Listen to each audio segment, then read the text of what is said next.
Welcome back to the Direct Response Podcast. I'm your host, Travis Ketchum, founder of Campaign Refinery. Hey, David, how's it going? Hey, I'm good, man. Got you here from Wealthy Inbox. Speaking of Wealthy Inbox, what's the main thing that people do when they're sending a newsletter? They're probably sending a broadcast, huh? As opposed to many automations on your side, or what? Yeah, so what I found when people are sending newsletters, they're sending what's known as a broadcast email. So for those of you who are like, okay, David, like what's a broadcast email? Well, think about it as sending one email to a bunch of people, and it's not an automated thing, right? When we think a welcome sequence, if somebody gets onto our list and we send them 3 emails after, those are automations or sequences. Podcast email is just, all right, here's my newsletter edition for the day, and I'm going to send it to people on the list. And that's all a broadcast email is. Yeah, it's fair to say that it's scheduled, but not an automation, right? Correct. There's a big difference. So it's a one-to-many piece of content that goes to a snapshot of people at a snapshot in time. Whereas the campaign or automation, depending on how your platform talks about it, is what is this experience that they're going to get after they do something, right? After they opt in, after they buy, after they do something, and then even within that, there may be sort of sub-experiences based on engagement, right? Did they click? Did they then buy? Do I want to skip these emails? Like that, those more complicated flows are your automations and campaigns that you're referring to, whereas the broadcast is like, okay, I want everyone who bought this specific widget or registered for this specific webinar, that the webinar is starting right now, or we're selling more of those things at a discount for Black Friday, right? Like a very point in time piece of content that is valuable to a large number of people that all get essentially the exact same email. I mean, you can put some personalization in there, you can have some different variables, but effectively it's the same content sent out to a bunch of people all at once. Great for announcements, product launches, sales, all that kind of stuff. Yeah. Now, even personal. When you send a yeah, go ahead.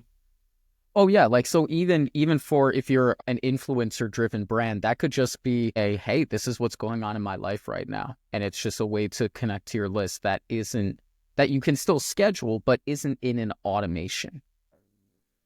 Yeah, for sure. And usually the audience that you're sending it to is different each time you do it, in the sense that audience is probably either growing or shrinking, right? So you might have unsubscribed. Exactly. Your list may have grown by getting more people that have signed up. You're in your automations that are now eligible for your broadcast next time you send it.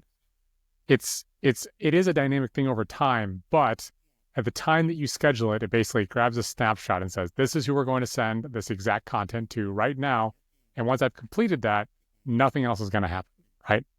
I'm not going to send that same content to more people 5 hours from now, right? It doesn't change really. It's just like snapshot, I think is sort of the best way to think about it. Now, I will say when it comes to broadcast, people are often tempted, as I like to say, all gas, no brakes. Send to everyone that's in the audience that might ever potentially meet that criteria. I want to send it to, people I knew 15 years ago that I've never talked to, but they technically are on my list and they have the tag that I'm looking for, so I'm going to send to them. Is that a good idea, David? No, it is not. Why not? And here's why. So if you just send to anybody and everybody that you put on your list, there are people that number one, they might have already subscribed, so you unsubscribe, so you can't talk to them anyway. 2, they might have mentally unsubscribed, which means they're going to see your emails and just ignore them, or Google is going to put your emails into spam if they've complained about you to Google, or Google will filter you into the promotions folder, which is pretty much the spam folder with a nicer name. Okay. So what we like to do for people that send emails and actually care where they land so they can get higher open rates is we will take a section of the audience that does open the emails predictably. And yeah, we could talk about like Apple privacy opens and stuff like that, but we're not going to do that right now. So what I like to do if I'm sending out a newsletter, and this happens a lot in the newsletter spaces where people do all gas, no brakes.